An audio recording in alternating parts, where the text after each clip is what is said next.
दोस्तों नमस्कार। बहुत बहुत स्वागत है आप सभी का एग्री मस्ती यूट्यूब चैनल पर। और दोस्तों एक और नए लेक्चर के साथ मैं आप सभी के सामने हाजिर हूं। और दोस्तों आज का ये लेक्चर जो है ये आपका क्रॉप प्रोडक्शन टेक्नोलॉजी 1 रबी क्रॉप्स का है। यानी कुल मिलाकर कहा जाए तो ये क्रॉप प्रोडक्शन टेक्नोलॉजी यानी एग्रोनॉमी का ये रबी क्रॉप्स का स्पेशल टॉपिक है, जिसमें हम लोग पढ़ेंगे कुछ ऐसे महत्वपूर्ण प्रश्न जिसको लगभग सभी एग्जाम्स में पूछे जाते हैं, चाहे वो आपका सेमेस्टर एग्जाम हो, चाहे वो आपका किसी भी स्टेट का पीसीएस से लेकर के कोई भी एग्रीकल्चर का कॉम्पिटिटिव एग्जाम हो। तो दोस्तों मैं वीडियो में आगे बढ़ूंगा, सभी प्रश्नों को धीरे धीरे बारी बारी से कराऊंगा आपको और कंसेप्ट के साथ समझाऊंगा। हिंदी इंग्लिश दोनों भाषा में जितना होगा मैं कर दूंगा। तो आप लोगों से मेरा रिक्वेस्ट है कि इस वीडियो को अंत तक अवश्य देखिएगा, ठीक है। और वीडियो अच्छा लगे तो लाइक कर देना, और आपको ऐसी तरह के वीडियो चाहिए तो सब्सक्राइब कर लेना। अदरवाइज कोई बात नहीं, आप लोग इस वीडियो को फिलहाल देखिए और अपना फीडबैक दीजिएगा कमेंट में। और चलिए फिलहाल आगे बढ़ता हूँ। और हाँ, आपको इन्फॉर्म कर दूँ कि अगर किसी को पीडीएफ चाहिए, इंटरेस्टेड है पीडीएफ नोट्स लेने के लिए, तो वो हमारे टेलीग्राम चैनल को ज्वाइन कर सकते हैं। टेलीग्राम चैनल का लिंक आपको इस वीडियो के डिस्क्रिप्शन में मिल जाएगा, ठीक है। वहाँ से आपको इन जो भी मैं पीपीटी का यूज़ करूँगा उसको आपको वहाँ पे प्रोवाइड करा दूँगा। चलिए फिलहाल शुरू करता हूँ वीडियो को और प्रश्नों का सिलसिला जारी रखते हैं। तो दोस्तों यहाँ से प्रश्न आने शुरू हो गए हैं और पहला प्रश्न है, जौ की बारानी क्षेत्रों हेतु उपयुक्त किस्म है। यहाँ पे पूछा जा रहा है कि वह कौन सी ऐसी जौ की प्रजाति है जिसको शुष्क क्षेत्रों में उगाया जा सकता है। वो है आपका RD31, ठीक है। यानी RD जो 31 है इसको बारानी क्षेत्रों हेतु उपयुक्त माना जाता है। नेक्स्ट क्वेश्चन है, किस प्रकार की नोजल का प्रयोग सामान्यतया खरपतवार नियंत्रण हेतु करते हैं। और दोस्तों ये प्रश्न काफ़ी इंपॉर्टेंट है। तो इसके लिए हम लोग फ्लैट फैन नोजल का यूज़ करते हैं। अब दोस्तों क्या होता है, जो स्प्रेयर होते हैं कई सारे, जैसे नैपसेक होता है और फूड स्प्रेयर होता है, एक छोटा बाल्टी स्प्रेयर होता है, तो उन सभी का जो नोजल होता है जहाँ से दवा निकलता है उसके अलग अलग टाइप्स होते हैं, ठीक है। तो अगर आपसे पूछा जाए हर्बिसाइड एप्लीकेशन के लिए कौन सी नोजल यूज़ करते हैं, तो उसके लिए हम लोग फ्लैट फैन नोजल यूज़ करते हैं, ठीक है। चलिए आगे बढ़ते हैं। आगे गेहूं में बीज उपचार हेतु कल्चर काम में लेते हैं। दोस्तों ये बिल्कुल 5 स्टार का क्वेश्चन है। आपसे पूछा जा रहा है आपसे पूछा जा रहा है कल्चर किसके लिए, गेहूं के लिए, उसके बीजों में कौन सा किसको यूज़ करते हैं कल्चर के रूप में। तो एजोटोबैक्टर जो होता है इसको हम लोग करते हैं गेहूं में कल्चर के रूप में। जैसे गेहूं का जो बीज होता है बीज उपचार हेतु, जैसे दलहनी फसल होते हैं उसमें हम लोग जो राइजोबियम कल्चर करते हैं, ठीक उसी प्रकार ये जो एजोटोबैक्टर है ना, इसका यूज भी राइजोबियम के जैसा ही होता है, इसका काम भी वही है, बट इसको गेहूं वगैरह में यूज़ किया जाता है, ठीक है। चलिए नेक्स्ट देखते हैं। नेक्स्ट है आपका, गेहूं की खड़ी फसल में दीमक नियंत्रण हेतु क्लोरपाइरीफास की मात्रा लेते हैं। दोस्तों यहाँ पे आपसे पूछा जा रहा है क्लोरपाइरीफास की कितने मात्रा को गेहूं की फसल में यूज़ किया जाता है। तो जो 4 लीटर होता है ना क्लोरपाइरीफास, इसको 1 हेक्टेयर खेत में यूज़ किया जाता है। कितना? 4 लीटर इन 1 हेक्टेयर एरिया, ठीक है। इसको बढ़िया से देख लेना है, याद कर लेना है। और नेक्स्ट है आपका, जौ की मौलिया रोग प्रतिरोधी किस्म है। यहाँ पे आपसे पूछा जा रहा है जो मौलिया रोग होता है जौ में, ठीक है, उसकी कौन सी प्रजाति है जो इसके लिए रेजिस्टेंट है। तो वो आपका राजकिरण, ये जो प्रजाति है ना राजकिरण, ये रेजिस्टेंट वैरायटी ऑफ बार्ले है, किसके लिए? मौलिया डिजीज हेतु, ठीक है। और नेक्स्ट है आपका नाइट्रोफेन, यानी जिसका ट्रेड नेम टोंक ई होता है, ठीक है, आप लोग यहाँ पे देख सकते हैं। और इससे भी प्रश्न बनते हैं, जैसे आपसे पूछ दिया जाएगा नाइट्रोफेन को और किस नाम से जाना जाता है, तो TOK E25 is also known as nitrofen, ठीक है। इतना आपको ध्यान रखना है। यहाँ पे आपसे पूछा जा रहा है नाइट्रोफेन खरपतवारनाशी किस तिलहनी फसल में प्रयुक्त करते हैं। तो दोस्तों नाइट्रोफेन या टोक ई बोले या टोक E25, इसको हम लोग मूंगफली की फसल में यूज़ करते हैं। अब दोस्तों क्या है, मूंगफली जो होता है तिलहनी प्लस दलहनी दोनों फसलों के रूप में आता है। क्योंकि दोस्तों अगर आप देखेंगे तो ये जो होता है मूंगफली, ये दलहनी और तिलहनी दोनों फसलों के रूप में आता है, ठीक है। और इस पर भी कई बार क्वेश्चन बन जाते हैं। नेक्स्ट है, सूरजमुखी व कुसुम का कुल है। यहाँ पे दोस्तों फैमिली पूछा जा रहा है, फैमिली ऑफ सनफ्लावर और कुसुम, ठीक है। तो जो एस्टेरेसी होता है ना, ये इन दोनों का फैमिली होता है, ठीक है। चाहे सूरजमुखी हो या फिर कुसुम हो, इन दोनों का फैमिली क्या है? एस्टेरेसी है। और दोस्तों एस्टेरेसी फैमिली को और एक नाम से जाना जाता है, इसका यानी एक और नाम है, तो उस नाम को आप लोग कमेंट करके बता दीजिएगा, ठीक है। तो सूरजमुखी के जो फैमिली एस्टेरेसी है उसे और किस नाम से जानते हैं? कंपोजिटी के नाम से जानते हैं। चलिए ठीक है, मैं ही बता दिया। कंपोजिटी या एस्टेरेसी दोनों एक ही फैमिली को कहा जाता है। जैसे होता है ना फेबेसी और लेग्यूमिनेसी, इसी तरह इसका कंपोजिटी और एस्टेरेसी दोनों है सूरजमुखी का, ठीक है, और कुसुम का। और इसमें देखिए दोस्तों एक विशेष पहचान होता है, जैसे सूरजमुखी का जैसे फूल होता है ऐसे होता है ना, और जितने भी ऐसे फूल होते हैं, ठीक है, तो उन सभी फ्लावर्स का मतलब जिस भी क्रॉप्स का ऐसे जिस भी क्रॉप्स में से फूल आते हैं, चाहे वीड हो, क्रॉप्स हो, या फिर कोई आपका वो जैसे बड़े बड़े क्या होते हैं, जैसे आपने देखा होगा, जैसे फ्लोरिकल्चर में पढ़ा होगा, कई सारे फूल होते हैं, जैसे उसमें होता है क्राइसेंथेमम होता है। तो जिस भी फ्लावर में ऐसा स्ट्रक्चर होता है, ठीक है, जिसमें एक बीच में पाया जाता है जिसको डिस्क फ्लोरेट बोलते हैं, और ये सब रे फ्लोरेट है, तो जिसमें ऐसा स्ट्रक्चर दिखे उसका फैमिली क्या होता है, एस्टेरेसी या कॉम्पोजिटी होता है। ठीक है, इसको आप ध्यान रखिएगा। नेक्स्ट है गेहूं की कटाई गुणांक होता है। यहाँ पे दोस्तों हार्वेस्टिंग इंडेक्स पूछा जा रहा है, किसका, गेहूं का। ठीक है, तो what is harvesting index of wheat, तो इसका राइट आंसर होगा आपका 40%। अब दोस्तों हार्वेस्टिंग इंडेक्स क्या होता है, जैसे किसी भी फसल का कटाई के लिए जो उसका प्रोडक्शन होता है ना, उसको मापने के लिए एक ऐसा इंडेक्स है जिससे पता चलता है कि आपका गेहूं का प्रोडक्शन कितना हुआ और बाकी अन्य जो मतलब सीड कितना हुआ और बाकी आपका उसका बायोलॉजिकल पार्ट कितना हुआ, जैसे उसका स्ट्रॉ वगैरह हो गया। ठीक है, इसको इसी के माध्यम से ये डिटरमाइन किया जाता है कटाई गुणांक। ठीक है, और नेक्स्ट है आपका चने की किस किस्म में दाने का रंग हरे होते हैं, यानी चने का वह कौन सा किस्म है जिसका दाने का रंग हरा होता है, तो अपर्णा किस्म जो चना का है, यानी जिसको ग्राम बोलते हैं, रेड ग्राम, इसका अपर्णा जो वैरायटी है उसका दाने का रंग ग्रीन होता है। ठीक है, नेक्स्ट है गेहूं का वह रोग जिसमें बालियों से गूंद जैसा चिपचिपा पदार्थ निकलता है। तो दोस्तों जो रस्ट जो सेहूं होता है, सेहूं, गेहूं का सेहूं रोग जो होता है, इस रोग को लगने के बाद जो गेहूं के बालियां होते हैं, स्पाइक्स होते हैं, उससे गम लाइक सब्सटेंस बाहर निकलता है। ठीक है, और नेक्स्ट है आपका निम्न में से कौन सी तिलहन एवं रेशे वाली फसल है। अब दोस्तों आपके सामने 4 ऑप्शन है, सनई, अलसी, सीसल और जूट। तो अगर आपने अलसी को देखा होगा, तो जो अलसी होता है जिसको तीसी भी कहा जाता है कहीं पूर्वांचल और बिहार वाले रीजन में, तो जो तीसी होता है ना, ये दलहनी के साथ साथ ये रेशे वाली भी फसल है, क्योंकि जो अलसी का जो क्रॉप्स होता है उसकी हार्वेस्टिंग करने के बाद अगर उसको रेटिंग किया जाए, यानी पानी में उसको सड़ाया जाए और उसके बाकी धागे जैसे स्ट्रक्चर को बाहर खींचा जाए उसके पौधे से, तो बिल्कुल धागे जैसा होता है, उससे धागा बनता भी है। ठीक है, चलिए नेक्स्ट देखते हैं। नेक्स्ट है गेहूं में चौरी पत्ती वाले खरपतवार नियंत्रण हेतु काम में लेते हैं। आपके सामने 4 ऑप्शन है, फ्लूक्लोरेलिन, ठीक है, जिसे बेसालिन के नाम से भी जाना जाता है, सल्फोसल्फ्यूरोन, ठीक है, और है आपका कारफेंट्रोजोन, ठीक है, और आइसोप्रोट्यूरान।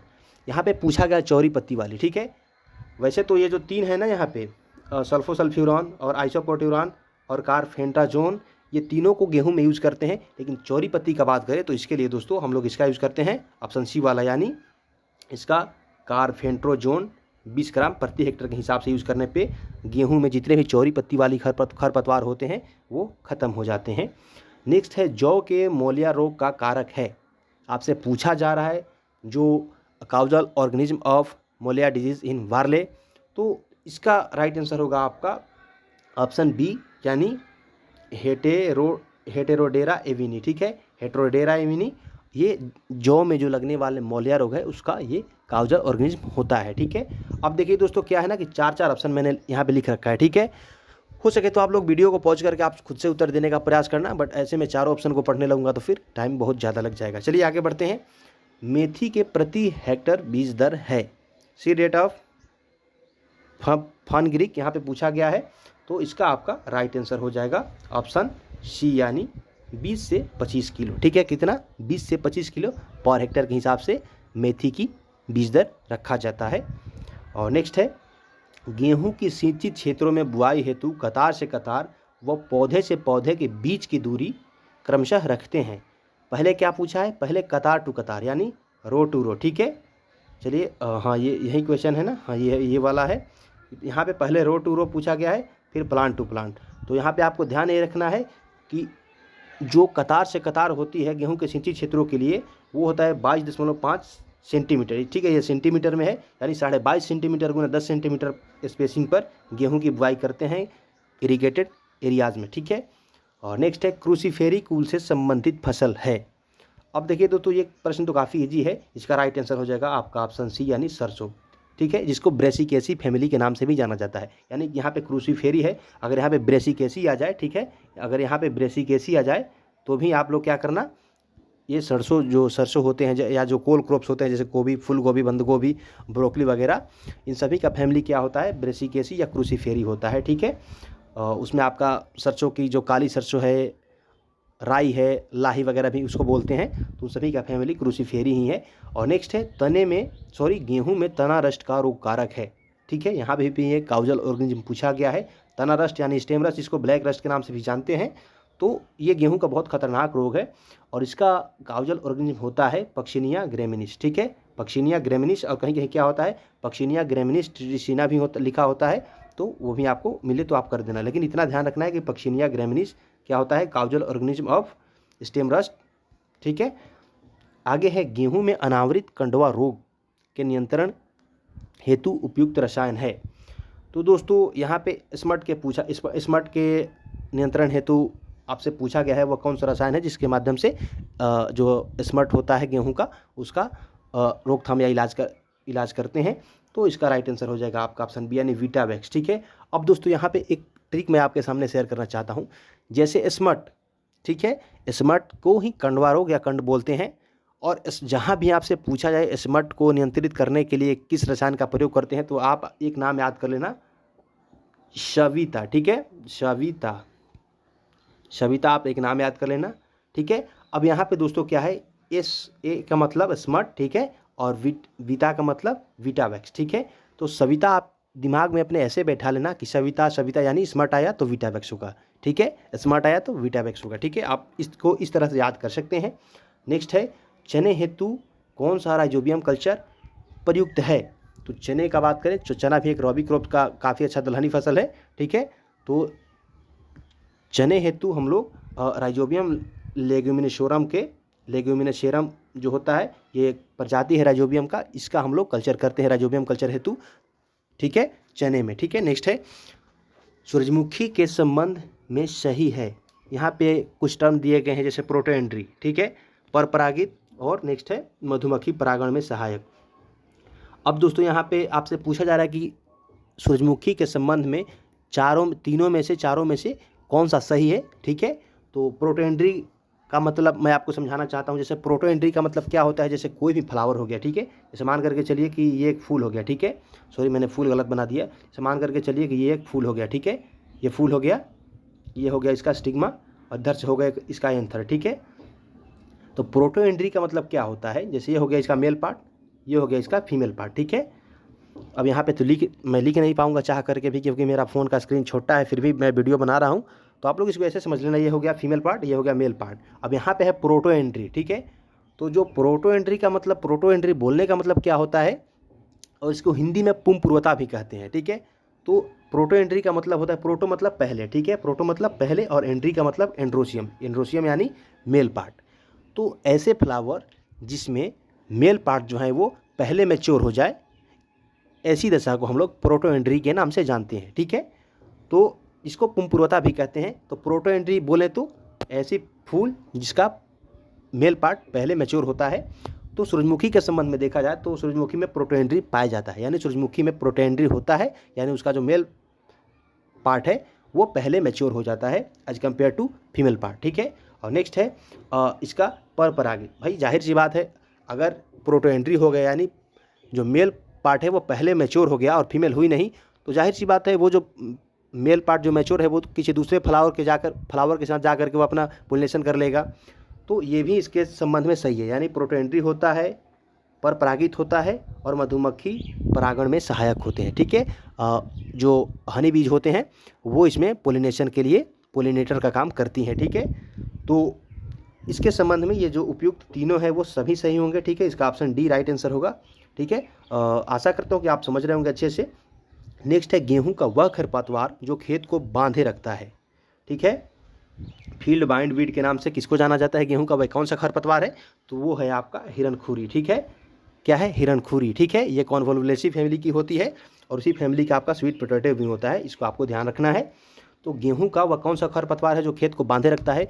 अब हिरनखुरी जो होता है वो जैसे मान करके चलिए कि ये आपका गेहूं का क्रॉप्स हो गया, ठीक है, ठीक है, और यहाँ पे लगा हुआ है, और हिरनखुरी जो होता है वो क्या करता है, इसको ऐसे ऐसे ऐसे ऐसे लपेट लेता है, ठीक है, बांध लेता है, इसलिए इसको फील्ड बाइंड वीड के नाम से भी जाना जाता है। और वैसे गेहूँसा हो गया, और बथुआ होगा, ये भी रबी क्रॉप्स के हैं। जंगली जई भी होगा, एवेना फेथुआ हो गया, ये हो गया बथुआ, चिनोफोडियम एल्बम, इन सभी का नाम भी आपको याद रखना है। और नेक्स्ट है गेहूँसा, यानी इसको हम लोग फेलिश माइनर भी कहते हैं। और दोस्तों आपसे पूछा जाए गेहूं के फसल का आपत्तिजनक खरपतवार कौन सा है, तो वो हिरणखूरी है। ठीक है, हिरणखूरी गेहूं की फसल का आपत्तिजनक खरपतवार है। ठीक है, इसको आपको ध्यान रखना है। और सबसे खतरनाक खरपतवार पूछा जाए तो वो होगा गेहूँसा, यानी इसको फेरिश माइनर और गुल्ली डंडा के नाम से भी जाना जाता है। और ठीक है, इसको ध्यान में रखना है। और नेक्स्ट है सरसों की खली में कितने प्रतिशत नाइट्रोजन पाई जाती है, तो यहाँ पे नाइट्रोजन परसेंटेज पूछा गया है, किसमें, सरसों की खली में। ठीक है, यानी मस्टर्ड ऑयल केक में यहाँ पे नाइट्रोजन परसेंटेज पूछा गया है। तो इसका राइट आंसर हो जाएगा आपका ऑप्शन सी, यानी 5%। ठीक है, कितना, 5%। और नेक्स्ट है बरसीम व रिजका की बुआई का उपयुक्त समय है। बरसीम और रिजका रबी क्रॉप्स में लगाए जाने वाले चारे के बहुत महत्वपूर्ण फसल हैं। और इससे बरसीम और रिजका से सभी तरह के एग्जाम्स में प्रश्न बनते हैं, तो इसको ध्यान से रखना है, ध्यान देना है इसको। ठीक है, तो रबी क्रॉप्स है तो भाई सिंपल सी बात है, रबी क्रॉप्स को कब लगाते हैं, अक्टूबर नवंबर में लगाते हैं।